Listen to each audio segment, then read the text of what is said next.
దక్షిణ భారతదేశంలో ఉన్న ఏకైక మోక్షపురి అయోధ్య, మధురా, మాయా, కాశీ, కాంచీ, అవంతిక, పురీ, ద్వారవతీ చైవ సప్తైతే మోక్షదాయక. 7 మోక్షపురాల్లో దక్షిణ భారతదేశానికి అంతటికీ కలిపి ఉన్న ఒకే ఒక మోక్షపురం కాంచి. కాంచీదామా, అది శంకరుల హృదయం. అమ్మా, మేమందరం నీ బిడ్డలమమ్మా, నీ నాభీస్థానమును అలంకరించేటటువంటి ఆ వడ్డాణపు చిరుగంటల చప్పుడు నాకు వినపడుతోంది. అంటే నీకు నాకు ఉన్న సంబంధం తెగమంటే తెగేది కాదమ్మా. నువ్వు అమ్మవి, నీ కొడుకుని. ఎవరో పేరు చెప్పారా? చెప్పరు.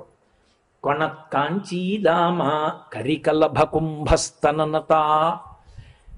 ఏనుగు గున్నల యొక్క కుంభస్థలములు ఎలా ఉంటాయో అటువంటి స్తన సంపద కలిగిన తల్లి. దాన్ని తక్కువ చేసి చూడడం కానీ, మనసులో కుసంస్కారముతో కూడిన ఆలోచన కానీ ఉండకూడదు. అమ్మతనమునందు ఆడతనం ఉండదు. అమ్మలో ఆడతనం చూసిన వాడు కన్నా కూడా పాపాత్ముడు ప్రపంచంలో ఉండడు. అమ్మలో ఆడతనం ఎవరూ చూడరు.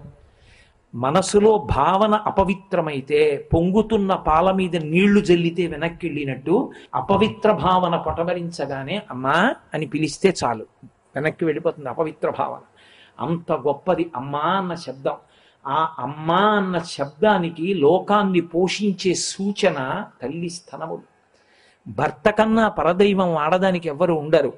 ఆ భర్త ఆకలేస్తోంది, పలహారం చేయవే అంటే వెళ్ళి వండి తెస్తుంది. కడుపున పుట్టిన కొడుకు క్యారుమని ఏడిస్తే ఆమె నిత్తురు పాలగా మారిపోతుంది. బసవేశ్వర పురాణం చేస్తూ పాల్కురికి సోమనాథుడు అంటాడు, మొగ్గ పువ్వు అయినప్పుడు ఈ సువాసన ఎక్కడి నుంచి వచ్చిందో మొగ్గలో ఎలా దాక్కుందో తెలియదు. అలా ఒక కన్నెపిల్ల తల్లి అయినప్పుడు ఆమెలో మాతృత్వం పొంగి పాలు ఎలా స్రవించాయో తెలియదు. ఆ పరదేవతానుగ్రహం. అమ్మవారే అమ్మగా లోకంలో తిరుగుతుంటుంది. కుక్క కావచ్చు, పంది కావచ్చు, పిల్లి కావచ్చు. అమ్మతనం అమ్మతనమే. అమ్మతనంలో ఆడతనాన్ని చూడడం రావణ బుద్ధి. ఆడతనంలో తన భార్యని తప్ప మిగిలిన వారిలో అమ్మతనాన్ని చూడడం రామచంద్రమూర్తి బుద్ధి. నువ్వు రాముడి అవుతావో రావణుడి అవుతావో నీ అభీష్టం మేరకు నిర్ణయింపబడి ఉంటుంది. కాబట్టి అది బుద్ధిని సంస్కరించుకోవలసిన విశేషం. కాబట్టి కాంచీదామా కరికలభ కుంభస్తననత. ఇంతమంది బిడ్డల్ని పోషించాలా తల్లి. మహానుభావుడు పేరాల భరతశర్మ గారు ఎంత అద్భుతమైన పద్యం చేశారో. శారదానందలహరి చేస్తూ అందులో ఒక పద్యరచన చేశారు ఆయన. ఒక్కడు ఏనుగుముఖంబునను మరొక్కడు ఆరుముగాలతోడ నీ యక్కున పాలుతావ జగమంత బిడ్డలు కన్న తల్లి నీడెక్కడ నుండి చేపెదకో ఇన బింబము చంద్రబింబము తక్కక నీ యురంబనను దల్పకయున్న అహర్నిశంసతి అన్నారాయన. అమ్మా, నీకున్నవి 2 స్తనాలు. ఒకడు ఏనుగు ముఖం వాడొచ్చి కూర్చున్నాడు, గజాననుడు విఘ్నేశ్వరుడు. ఒకడికి 6 ముఖాలు, షణ్ముఖుడు కూర్చున్నాడు. ఇద్దరూ చెరోస్తనం తాగుతున్నారు. అందులో పాలన్నీ వాళ్ళకే చాలవు. ఇక అమ్మ మాకెప్పుడు ఇస్తావమ్మా, మరి మేమందరం బిడ్డలం కాం, మాకు నువ్వు పాలు ఇవ్వద్దు, నువ్వెప్పుడు ఇస్తావు మాకు అని అంటామేమోనని ఆవిడ ఇనబింబము చంద్రబింబమన్, సూర్య చంద్రబింబాల్ని రెండింటినీ తన స్థనాలుగా చేసుకుని, సూర్యకాంతి పడితే తప్ప మొక్కలో చూశారు ఆకుపచ్చతనం ఉంటుంది. ఆ ఆకుపచ్చతనమే ఆహారము మొక్కకి. అటువంటిది తయారవ్వాలి అంటే సూర్యరశ్మి పడాలి. చంద్రబింబము యొక్క కిరణములు పడితే ఓషధీతత్వము ప్రకాశిస్తుంది. ఈ రెండిటినీ స్తనములుగా ఉంచుకొని పంటలు పండించి మమ్మల్ని పోషిస్తున్న తల్లి, ఆ పిల్లలిద్దరూ నీ పిల్లలు తొడల మీద కూర్చున్నారని మాకెప్పుడు ఇస్తావమ్మా, మమ్మల్ని ఎప్పుడు పోషిస్తావమ్మా అని అంటామేమోనని సూర్యచంద్రుల్ని నీ స్తనములుగా పెట్టుకున్నావా అమ్మా అని స్తోత్రం చేశారు శర్మగారు. అటువంటి తల్లి. కాబట్టి కరికలభ కుంభస్తననత పరీక్షీణా మధ్యే. అంతమంది పిల్లల్ని కన్న తల్లి కదా, అంత పెద్ద స్తనమండలం ఉన్న తల్లి కదా. మరి అటువంటి అప్పుడు ఈ పై భారాన్ని మోయడానికి నడుము ఎంత లావుగా ఉంటుంది అనుకుంటారేమో. లక్ష రోమ లతాధారతాసమున్నీయ మధ్యమ అని కదా వ్యాసుడు. పీగా ఎలా ఉంటుందో అంత సన్నగా ఉంటుంది ఆవిడ నడు. అంత సన్నగా ఉండడం ఎలా అంటే, చాలా సులువుగా ఎక్కువ మంది పిల్లల్ని కనగలిగినటువంటి సాముద్రిక లక్షణం ఉన్న స్త్రీ అని దేనిని బట్టి నిర్ణయం చేస్తారంటే నడుము సన్నగా ఉండాలి. ఉత్తములైన సంతానాన్ని చాలా సులువుగా ప్రసవిస్తుంది. అది సాముద్రిక లక్షణంలో స్త్రీకి నడుము సన్నంగా ఉండడం అన్నదాన్ని ప్రధానంగా చూస్తారు. అందుకని అంతకన్నా దాని మీద వ్యాఖ్యానం అక్కర్లేదు. పరిక్షీణా మధ్యే, అంత సన్నని నడుమున్నదానా, బాహ్యమునందు సౌందర్యము, ఆంతరమునందు అమ్మ సౌందర్యము. మనకి ఆవిడ బాహ్య సౌందర్యంతో నిమిత్తం మనకి లేదు. మీరు బాగా గుర్తుపెట్టుకోవాల్సి ఉంటుంది ఒక విషయం. ఎందుకంటే సౌందర్యము అన్న మాటకు అర్థం ఏమిటో తెలుసా? అమ్మయే. చాలా మంది పొరపాటు ఎక్కడ పడతారంటే సౌందర్యము అన్న మాటకు అర్థం బాహ్యమునందు ఉన్న అందం అనుకుంటారు. చాలా పొరపాటు మాట అది. అది నిజమైతే శంకరాచార్యుల వారు సౌందర్యలహరి అన్న పేరు పెట్టరు. అప్పుడు బాహ్యవర్ణన చేసినట్టు. కొడుకు అమ్మని బాహ్యవర్ణన చేస్తాడా? లోకంలో ఎంత మూర్ఖుడైనా నా భార్య కన్నా పక్కింటి వారి భార్య బాగుంటుందనగలిగినంత ధూర్తుడు పాపిష్టివాడు ఉంటాడేమో. మా అమ్మగారి కన్నా వాళ్ళ అమ్మగారు బాగుంటారని దరిద్రుడు లోకంలో ఉండడు. ఎవడి అమ్మ వాడికి పెన్నిధి. అందం వేరు, మీ భద్రత వేరు. పులి చాలా అందంగా ఉంటుంది, మీరు వెళ్ళగలరా దగ్గరికి? సింహం చాలా అందంగా ఉంటుంది, దగ్గరికి వెళ్ళగలరా?